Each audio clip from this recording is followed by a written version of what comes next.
What do you want to do when you grow up? After my first year of college, I'm not sure I'm any closer to coming up with an answer. But maybe that's okay. You know, I think I'm finally beginning to find the courage to respond to the call that beckoned me for all of freshman year. What makes your soul sing?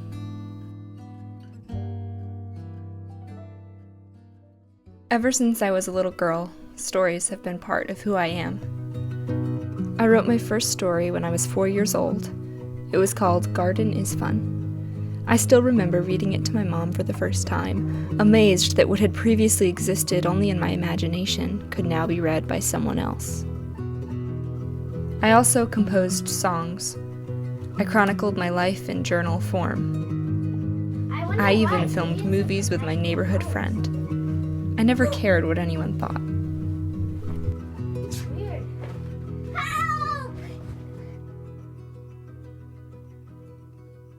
As I entered my first semester of college, I hoped to explore my love of storytelling through filmmaking. And yet, initially, my classes seemed to dampen my creativity rather than foster it. I wrote in my diary, "I confess I'm discouraged. I fear I'll never get to study what truly makes my soul sing." I began to wonder, should I have gone to film school instead? I've decided that every time I feel bored, every time that a regretful thought crosses my mind, I have to pick up the camera and record something, whatever that may be, whether I'm walking to class or in the dining hall or just sitting doing nothing. And maybe a story will unfold. Maybe a story I can't yet see. I'm doing great. How are you, Julia? I'm good. That's good. A day in the life. Cold November day. Some sad pumpkin.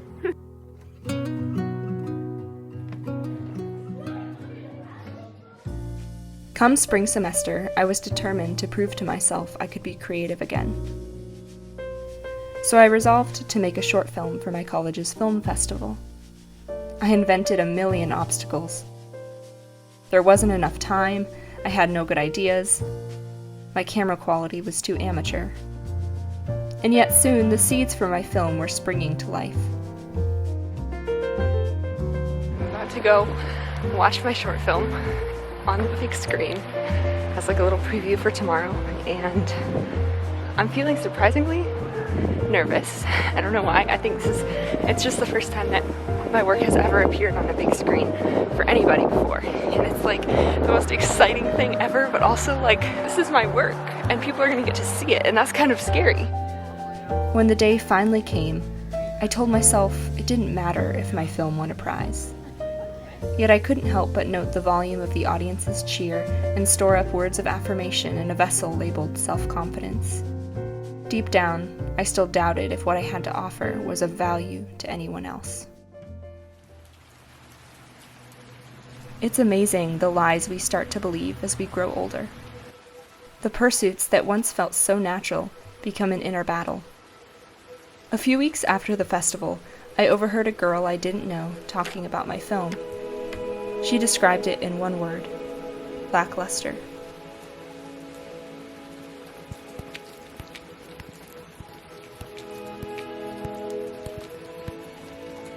At first, I pretended I didn't hear.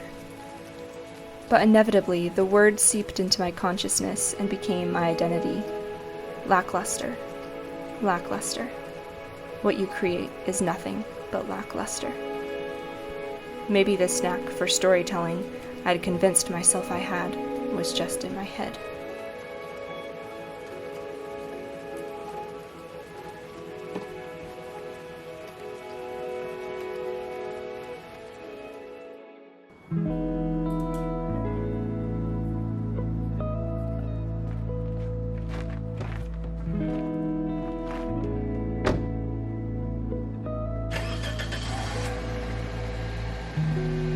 I'm just gonna go film something, don't know what yet, but got the tripod in the back, all my camera gear, and we're just gonna go create something. There's so much fear that's preventing me from just doing it. Almost like this lack of motivation. and I want to just defy that and go create something for the pure joy of it. So here's to the art of filmmaking and the joy of creating for the sake of it. When I shared my insecurity with my friend, she told me something I'll never forget. "Julia, think of how much fun we had making that short film. We were doing it as a way of praising God. Does it even matter if it inspires anyone else, so long as it brings glory to Him?"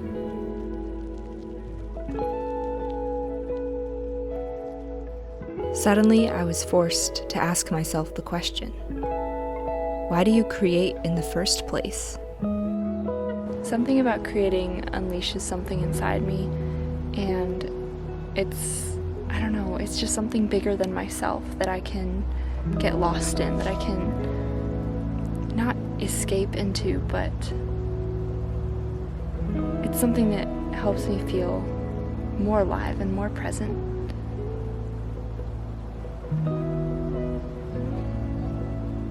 It helps me see the world better. I listen more, and I appreciate nature more.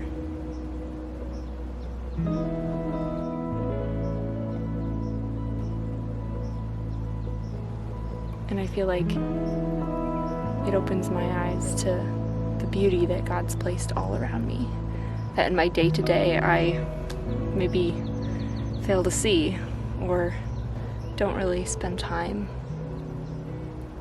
observing.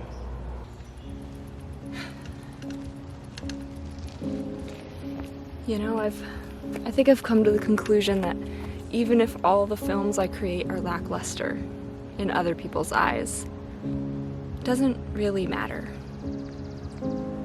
And I think that's because deep down inside, I know that the reason I create is because there is a creator who created me. It may be easier to amble through my life, waiting for inspiration to strike, claiming I have writer's block.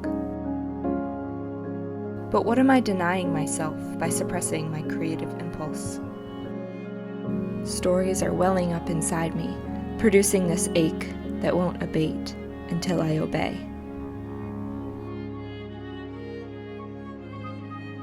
What would happen if I let go of the perfectionism, the doubt, the inadequacy? What if I came to realize that all I can offer is art that is broken, yet is still worthy to be used by the one who created me? Perhaps then my soul would begin to find its melody.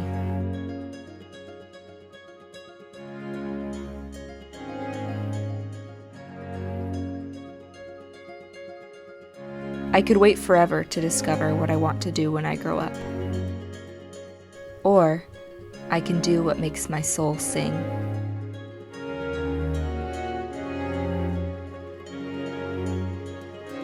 God has given me the camera, but it's up to me to press record. I'm gonna do a video vlog, so I'm gonna bring this around what I do all day, take videos. So yeah,